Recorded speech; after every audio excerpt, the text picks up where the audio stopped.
గౌరవనీయులైన తెలంగాణ గవర్నర్ గౌరవ పెద్దలు శ్రీ రాధాకృష్ణన్ గారిని ఈరోజు తెలంగాణ రాష్ట్రంలో జరుగుతున్న వివిధ అంశాల మీద వారి దృష్టికి తేవడానికి, రాజ్యాంగం మీద జరుగుతున్న దాడిని ఈ రాష్ట్రంలో వివరించి చెప్పడానికి మా పార్టీ అధ్యక్షులు పెద్దలు కేసీఆర్ గారి ఆదేశం మేరకు మా పార్టీ యొక్క శాసనసభ్యులు, శాసన మండలి సభ్యుల బృందం, సీనియర్ నాయకుల బృందం ఈరోజు గవర్నర్ గారిని కలవడం జరిగింది.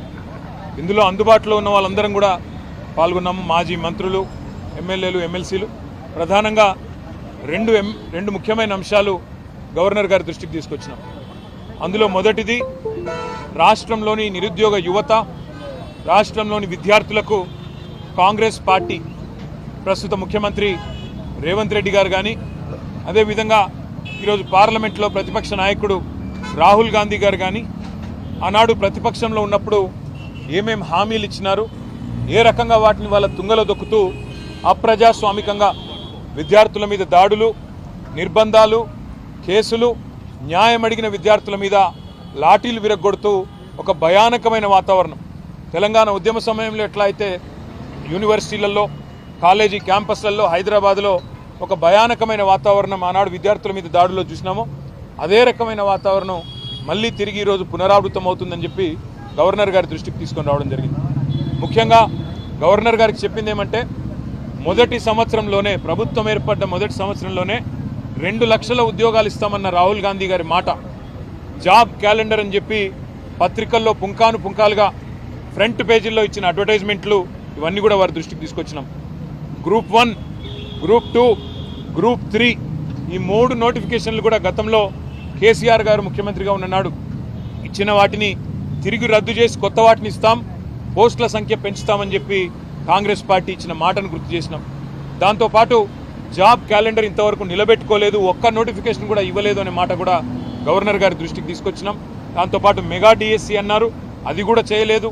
నిరుద్యోగులకు నిరుద్యోగ భృతి ఇస్తాం, 4000 ఉద్యోగం దొరికే వరకు అన్నారు, అది కూడా చేయలేదనే మాట కూడా గవర్నర్ గారి దృష్టికి తీసుకొచ్చినాం.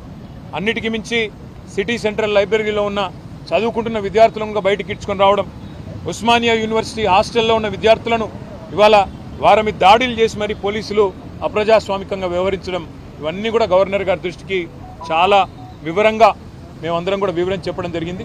గవర్నర్ గారు చాలా గట్టిగా స్పందించినారు. హోమ్ సెక్రటరీని నేను పిలుచుకుంటాను, తప్పకుండా అన్ని వివరాలు అడుగుతాను, విద్యార్థుల మీద ఈ రకంగా జరగడం మంచిది కాదు అని కూడా వారు అన్నారు. ఇవాళ విద్యార్థులు నిరాహార దీక్షలు చేస్తున్నారు, కొంతమంది ధర్నాలు చేస్తున్నారు, చివరికి కొంతమంది ఢిల్లీ దాకా పోయి అక్కడ కూడా గొడవ చేస్తున్నారు సార్ అని చెప్పి వారికి అన్ని కూడా వివరంగా చెప్పడం జరిగింది. తప్పకుండా నేను స్పందిస్తాను, గవర్నమెంట్కు ఈ విషయంలో తప్పకుండా అడుగుతాను అని చెప్పి కూడా గవర్నర్ గారు చెప్పడం జరిగింది.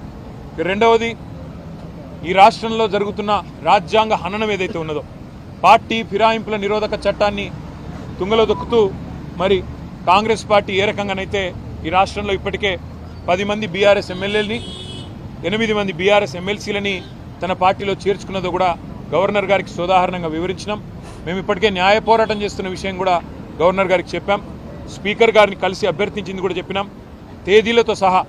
ఒక అభ్యర్థి అయితే ఖైరతాబాద్ ఎమ్మెల్యేగా బీఆర్ఎస్ టికెట్ మీద గెలిచి మొన్న పార్లమెంటు కాంగ్రెస్ టికెట్ మీద పోటీ చేసిన విషయాన్ని కూడా వారికి సోదాహరణంగా చెప్పడం జరిగింది. గవర్నర్ గారు ఆ విషయంలో కూడా స్పందించారు.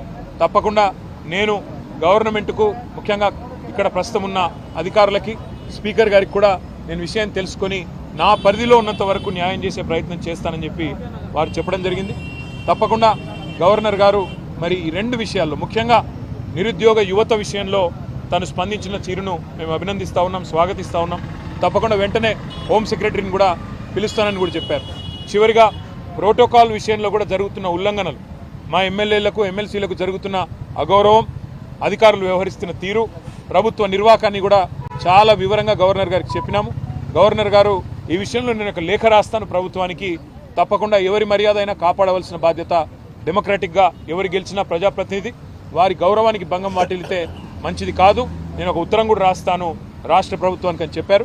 దానికి కూడా వారికి అభినందనలు తెలియజేస్తూ, భవిష్యత్తులో ఇలాంటి ఏ సమస్య వచ్చినా తప్పకుండా మీరు నా దగ్గరికి రండి, నాకు అన్ని విషయాలు కూడా మీరు చెప్పండి అని చెప్పి కూడా గవర్నర్ గారు చెప్పారు.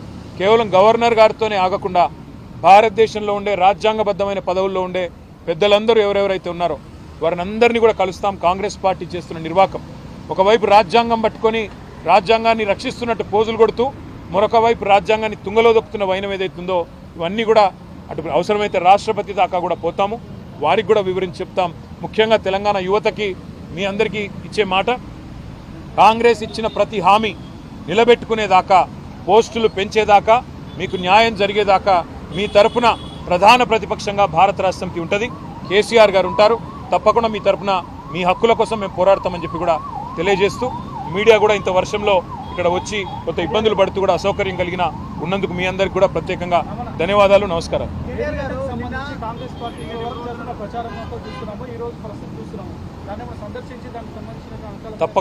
తప్పకుండా ఆలోచన చేస్తూ ఉన్నాము. మేడిగడ్డ కొట్టుకపోయిందని, కాళేశ్వరంలో లక్షల కోట్లు గంగపాలైందని చెప్పి చిల్లర మల్లర మాటలు మాట్లాడిన కాంగ్రెస్ పార్టీ ఏదైతే ఉందో ఇవాళ సిగ్గుతో తలదించుకోక తప్పదు. మేము మొదటి నుంచి చెప్పింది ఒకటే, అక్కడ జరిగింది చిన్న విషయం తప్ప పెద్దదేం కాదని చెప్పినాం. అన్నట్టుగానే కొన్ని రోజుల్లోనే రిపేర్లు పూర్తి చేసినారు. ఈరోజు ఒక వరదలాగా నీళ్ళు వస్తూ ఉంటే కూడా ప్రాణహితలో గోదావరిలో తట్టుకొని ఇవాళ మేడిగడ్డ నిలబడ్డమే కాళేశ్వరం ప్రాజెక్టు యొక్క గొప్పతనానికి సాక్ష్యం అని చెప్పక తప్పదు. తప్పకుండా తొందరలో సందర్శిస్తాం. ప్రజలకు కూడా ఆ విజువల్స్ తీసుకొచ్చి ప్రజలకు కూడా వివరంగా చెప్తాము. తప్పకుండా వాటిని మీ ద్వారా కూడా ప్రజలకు చూపెడతామని చెప్పి కూడా తెలియజేస్తాం.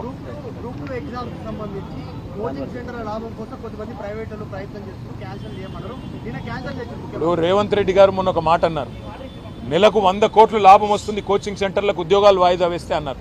మరి ఇప్పుడు 4 నెలలు వాయిదా వేశారు. మరి 400 కోట్లు ఆయన చెప్పిన ప్రకారం 400 కోట్లు మరి లాభం వచ్చింది అనుకుందాం. మరి అందులో ఏమైనా వాటాలు ముట్టినేమో కాంగ్రెస్ పార్టీకి ఆయనే చెప్పాలి. Thank you.